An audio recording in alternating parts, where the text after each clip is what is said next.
Yes, guys, how's it going? So, probably about a month ago now, I flew over to Bali for a intimate mastermind. There was only 8 or 9 of us there. We met up at my mentor's villa, and over 3 days, we basically talked business, worked on our businesses, and everything else. And funny experience because I was the smallest fish there by far. Um, and that's a good room to be in. So inside today's video, I'm just going to talk about 3 big things that I got from sitting in a mastermind basically with 7-figure entrepreneurs, or they had been 7 figures in different businesses and stuff like that. Surrounded by those, I'm not a 7-figure business owner, and the big things that kind of came to me that I think will really, really help you as well. So let's get into it. So 3-day mastermind in Bali with 7-figure entrepreneurs. Here's what I learned. Here's a couple of pictures. There's all of us around the TV where the slides were and everything else. By the way, so I was in Bali for 2 weeks. Didn't love Bali, to be honest. I thought I'd love it. Quite a spiritual person and stuff. I thought it's quite a spiritual place and things. I didn't like it that much, to be honest. I used to live in Dubai, and many people would go over to Bali from Dubai, and I'd think, God, maybe I'm in the wrong place, because I love nature and everything. I didn't love Bali very much. Uluwatu was beautiful, but in Canggu, I didn't love it. And I definitely remember when I first got there, we got there, we went to go and get some food. We went on like a 6-minute walk, and we were being barked at and chased by like 8 wild dogs. We had to go back and get mopeds just so we were faster than them, which is a weird experience. Anyway, here we are. There's the beautiful villa. We were out for the 3 days doing the mastermind. We also did some that's us beach club afterwards. We also did some beautiful breath work. One of the best.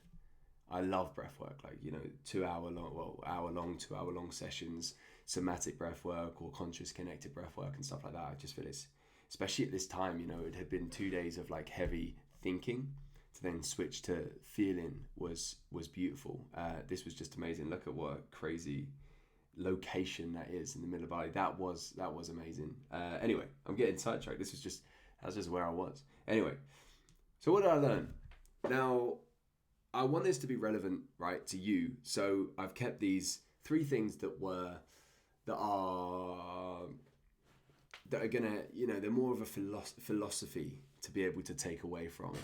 Because as I said, I was sitting in there, right, and surrounded by people that were making so much more money than me, and I was learning a lot, not just about the business itself and the tactics and all of that kind of stuff, but the philosophies in which they've built things upon, and what that means for them, So number 1 was, and this might straight away just go off in the deep end, right? But build your offer. So, if you're in your coaching business, the thing that you sell, your entire business is an offer, and your process, which means if your offer is to take someone from A to B, your process is how you do that. Inside the Aligned Coach, inside my program, we build something called your signature process, right? Because when we've got your offer and your signature process, your offer is what you do, and your signature process is pretty much how you do it. And that's filled with unique mechanisms that you can talk about that no one else does. You've got so much things to talk about in your marketing. And one of the things that we always talk about is you must have ideas to sell. If you're a fitness coach and the only idea you're selling is it's better to be leaner, you look like everyone else. And guess what? Your marketing is marketing everyone else as well. You're not marketing yourself because everyone's saying that they're going to get them leaner. You're marketing everyone, right? By the way, there's a really good video called, where I talk inside YouTube, where I talk about the what, the way, the why. That will help on that. Anyway, when we've got a process, a signature process that's our own, it really allows us to talk about the mechanisms that we use to get people the result in a better way, a more reliable way, a more desirable way, or a way that allows us to not have to do undesirable things, stuff like that. So then we're not just selling people on the idea of where you're taking them, which they probably already want to go. right? But you're selling them on people on your way of doing it, which is really important. Anyway, so that's the offer and the process, right? But we want to build your process and your offer from your truth. So what do I actually mean by truth? So for me, right, just so we can define this, what I mean by truth is your philosophy and principles. All right, so philosophy is what you believe to be true, and principles is then using what you strongly believe to be true. How do you choose to live your life, right? What guiding principles can you create for yourself to make decisions from and actually be able to live your life from that place? And there's a reason for this, right? And I saw this in the mastermind. I saw that the successful people had built something that was really aligned to their philosophy and their principles. And I've also seen it in my own clients as well. I've also seen it in myself as well, right? When we create an offer and a process, and it's not really based on these foundations of like what you truly believe and like how you live your life, you can choose anything, right? There's just too much to choose from when we're actually coming up with not only your offer, but your process as well of how you do it. There's so much to choose from.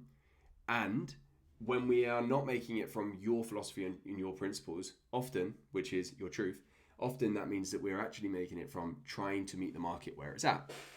But here's the thing, and this is what I've really learned, right? If we're trying to meet the market where it's at, we're giving the market what it already thinks it wants, right? But in a coaching and consulting business where you are the leader and you are leading the way and you are telling them this is the best way to get the result that you already want, right? It's best to be able to give them a new way and a new opportunity to be able to get the result, right? So if we're not coming from your truth, what are we coming from? We're coming from trying to please the market. And when we're trying to please the market, often our offer and our process is like a leaf in the wind being blown around by the market itself, blown around by the feedback that we're getting and everything else. And we'll never be able to find what feels right. When we can build something from your truth and we can build something from your philosophies, what you believe in, your principles, you can create something that you truly believe in, that you can constantly hammer home why you've done it this way. Now, if this is getting a bit complicated, right, or like a little bit too high, like philosophical, and it's not making sense in real life, let me explain, right? So like my offer, the Aligned Coach, and my process that I use within it, it's all based on my philosophy and my principles, right? I know what I want. I know what I believe to be true, and I'm building a business and a program based on what I know to be true because of what I want in my life, and a process that does that too, that allows me to bring in the people that also align with my philosophy and my principles, which are going to be my people, right? So for example, if you're a fitness coach and your philosophy is that fitness should not come in front before family, or whatever it needs to be, or maybe it's the opposite, right? Maybe it's like no man should not be over 10% body fat or whatever. Like if that's truly something you believe, stick with that, right? And allow that to seep into your offer and your process. And this is what I call an aligned offer, right? When we have an aligned offer, it's so much easier to sell it because people don't buy our offer because they just want the result. They do sometimes, but it's hard to really grow and expand from that because they can then choose anyone, right? When we get like pre-sold leads that want to buy from us, it's because they've bought into our ideas, our philosophies, and everything else. They align with that because we've known what that is first, and then they want to work with us and no one else. So when you're thinking about your offer and your process, ask yourself, does it align with what you truly believe to be true and your principles? The answer for most of you is probably that it's generic. This just the general answer for most of you is it's probably more on the generic side, and it's not even clear what philosophies and principles it's based on. So then go back to the foundations, right? What do you truly believe to be true, and how do you use those to actually guide your life? And from that, within the niche that you work with, how can you allow that to seep into your offering? Remember, your offer is going to be the what you do, the way that you do it, and the why, and then your signature process to actually allow them to get it. So like I said, if it's a fitness thing and it's fitness should never come.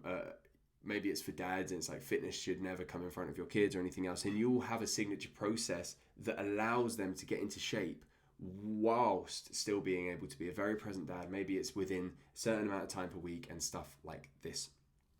And then finally, on this point, I've also seen that this is really important for staying strong with a message, right?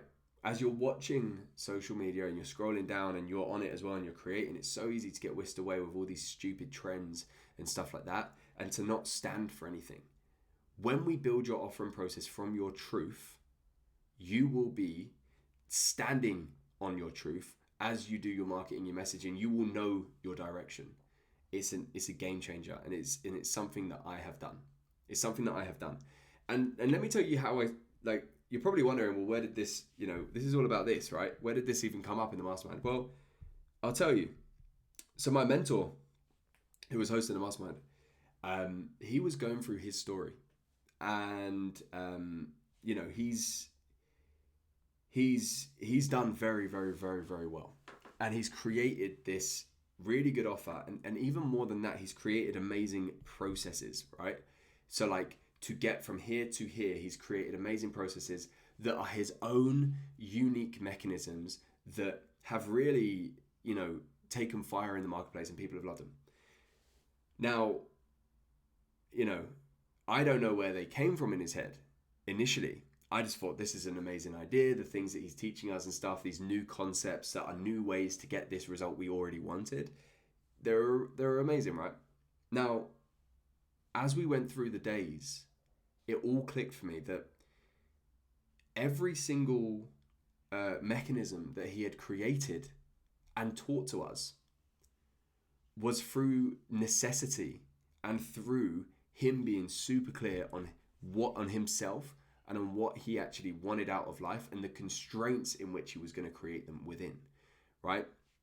He had a bad experience in his life a couple of years ago, and ever since that, he had certain constraints within his life that he had to build his business around, and every model and all the things that he now teaches us was built out of necessity and need, because it had to be that way, and built out of his truth and his principles, right? So this is the shift you want to be making, is you're not just a coach, you're an expert. You're an expert in this field, right? So if you truly believe something to be true, and this is your truth, this is your philosophy and your principle, you are the expert. We're seeing ourselves as higher than just coaches right now, and you want to be able to create this process that allows those things to be true within your offer and your process. And this is the way that you stand out. This is the way that you're not just a generic, coach, just selling coaching like everyone else, and you can really stand out, and you've got something to actually stand for. So that's number one. Build your offer and process from your truth. And if you don't know that, like, just ask yourself these simple questions, like, what do you believe to be true? And how can you turn these into 5 to 10 principles that can guide your life? And then how can that actually all seep into your offer and your process? Hopefully that didn't start too philosophical and stuff, but honestly, when you get this, it's a game changer.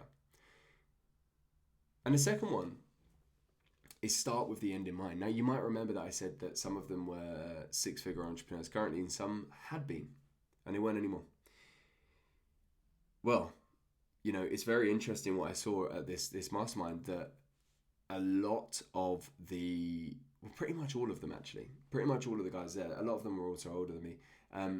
They'd built their businesses, pretty much most of them up to 7 figures, right? They built their businesses to really good levels. But the theme that I was seeing, this isn't any single person individually, but the theme that I was seeing was they built their business based on the idea of making money, which is definitely, there's nothing wrong with that. There's nothing wrong with wanting money, right? But they built it based on one singular outcome that they're optimizing for, which is how can I make the most money, right? Well, they weren't heartless, blah, blah, blah, like they weren't doing anything wrong, but that was the main thing that they were optimizing for. And they built these businesses that maybe if they'd really thought about it, they wouldn't have really wanted anyway. It didn't give them the life that they wanted, but it made them money in that moment, right? And they got to that 7-figure point beyond, and And it was at that point they realized, oh, I've built this kind of like these golden handcuffs, right? I've built this business that feels not very nice in my life anymore, right? This doesn't feel good for me.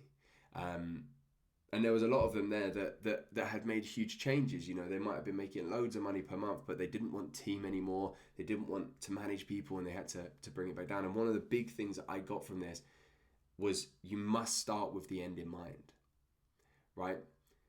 Just to, like, another example of this, I was talking to a friend of mine, a coach, and he was talking about how his plan is to get VAs to set calls, get coaches within his business to coach, and then he just wants to take sales calls for freedom. And I said, is that actually what you want? Like you know, yeah, maybe it will give you scale and the ability to be able to get more money, but think about it. You're now going to become a salesperson. You're going to be locked on Zoom day in, day out doing sales calls.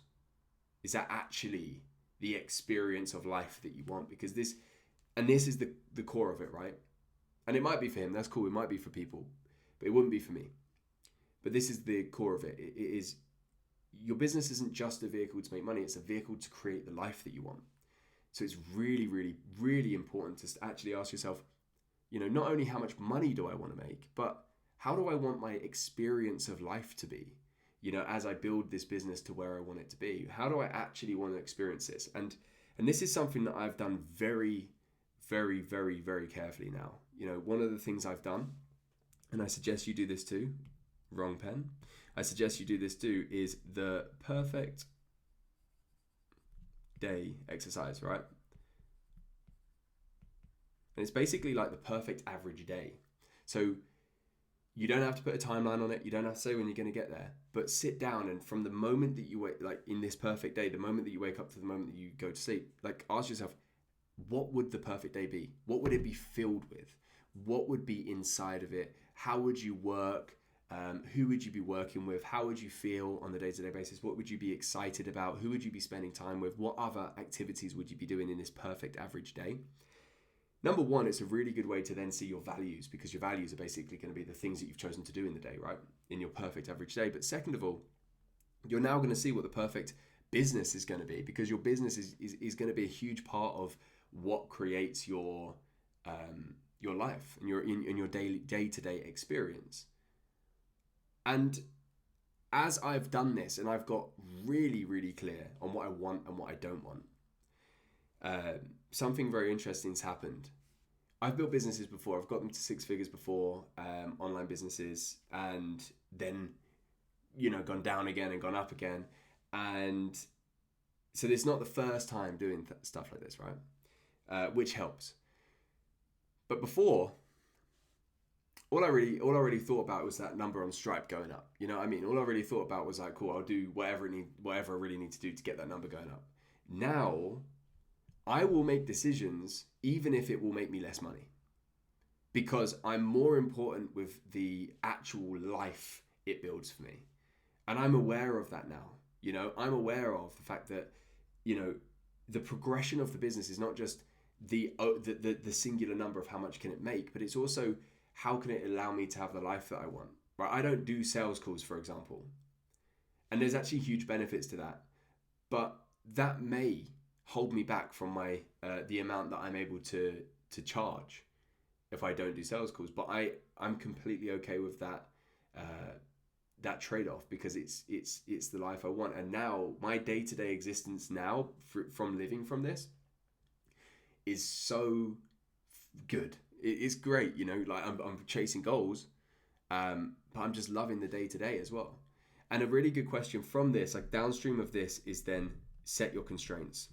Okay, like this is huge. So when you know how you want to live, right, when you know that perfect day that you want, set your constraints and build your business around those constraints.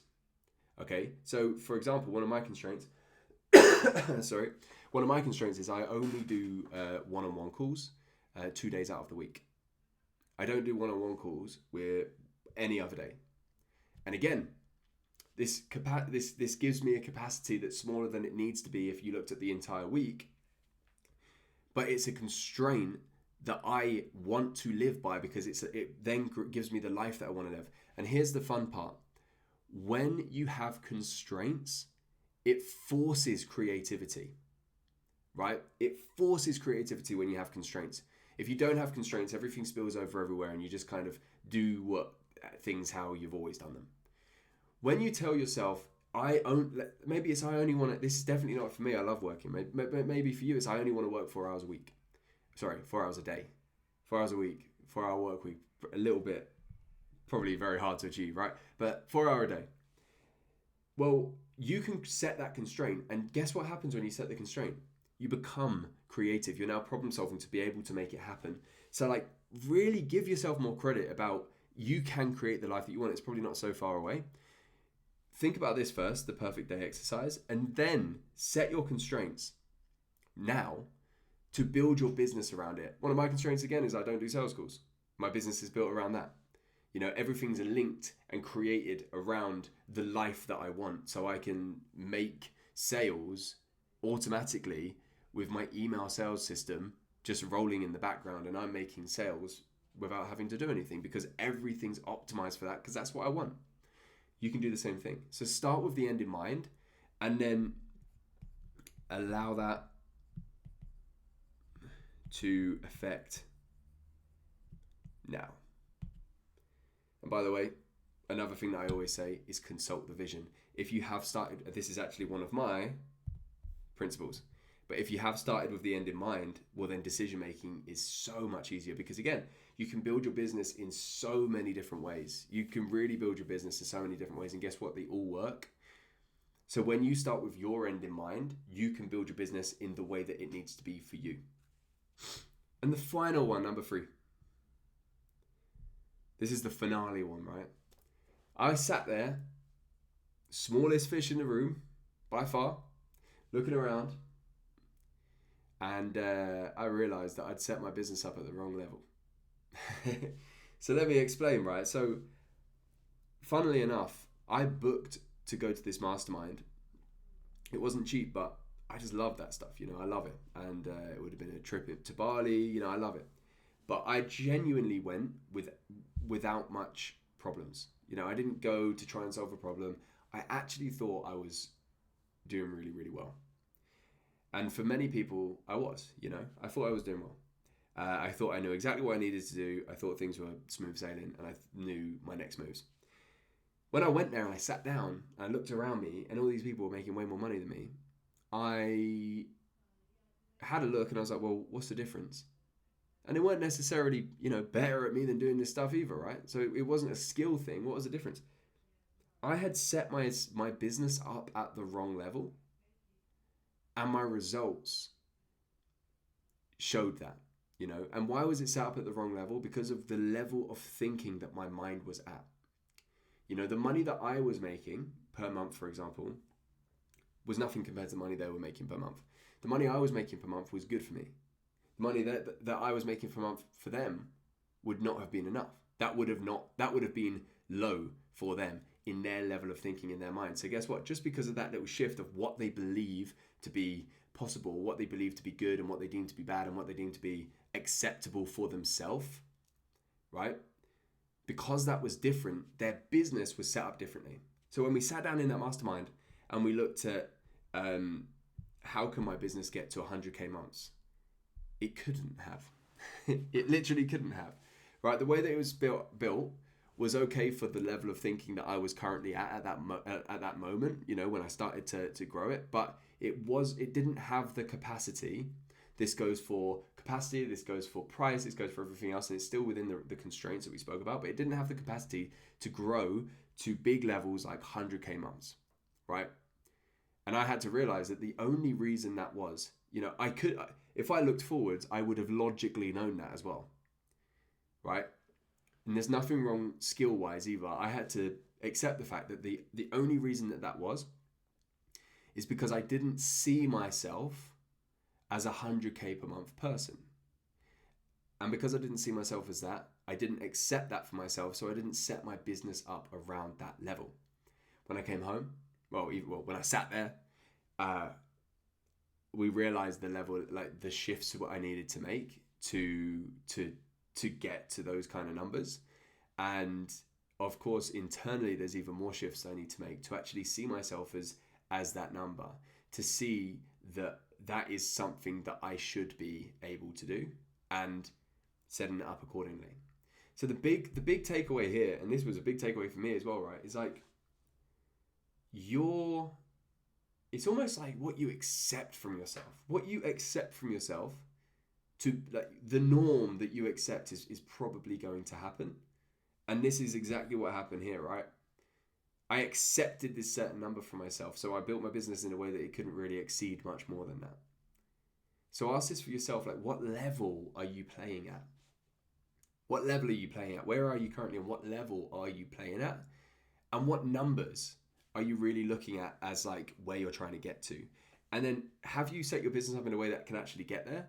And if not, what's happening internally? What needs to shift, and what belief do you need to start to hammer into yourself so that you can start to be that person? Because one of the things that I always speak about, and this is just a huge demonstration of that, but one of the things that I always speak about inside the coaching is it is not have, do, be.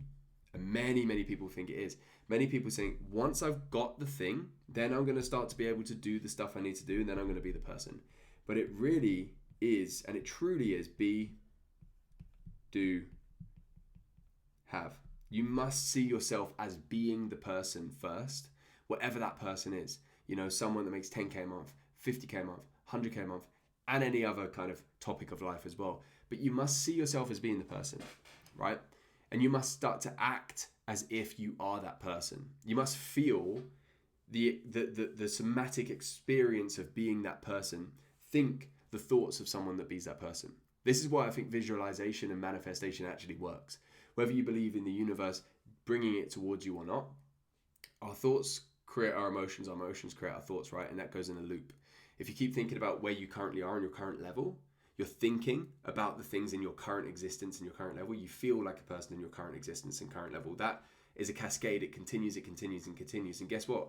How you think and how you feel is how you're going to behave. And you behave at someone at that level, guess what? Your reality becomes someone at that level.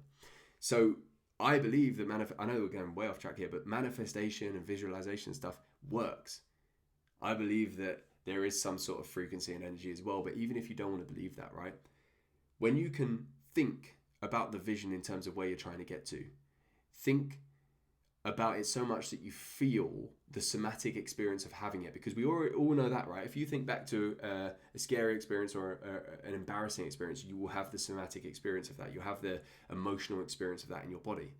So the brain doesn't know the difference. So when you can sit there and really concentrate and create that vision in your mind of where you want to go, and it's clear, and we constantly do that, and then you can bring up the somatic experience. You can create that emotional experience of actually being there, not wanting it, but actually being there. This creates that cascade where we think like that, we feel like that, and then we can start to actually be like that and behave like that, right? So being comes first. And one very, very powerful way to be is see how others be when they are there, right? So I was sitting around these other people, and you know, the things that I was asking, the things that they were laughing at me about the things that I was nervous to do was funny, right? Like to be able to be around these people and get in those rooms, that's always been the biggest game changer for me, right? To be able to be around them, see how they operate, and that's how you can start to model from them as well and start to be. When you start to be, you start to do, and when you start to do, you finally start to have, and that's the way that it must be. So ask yourself that now. Where are you trying to go? Are you clear on that? Are you being the person that you need to be able to get there? And is your business actually set up in a way that can allow you to get there? So there were the three big things that I think will probably benefit you as well when I was at this beautiful 3-day mastermind in Bali. I hope that helped.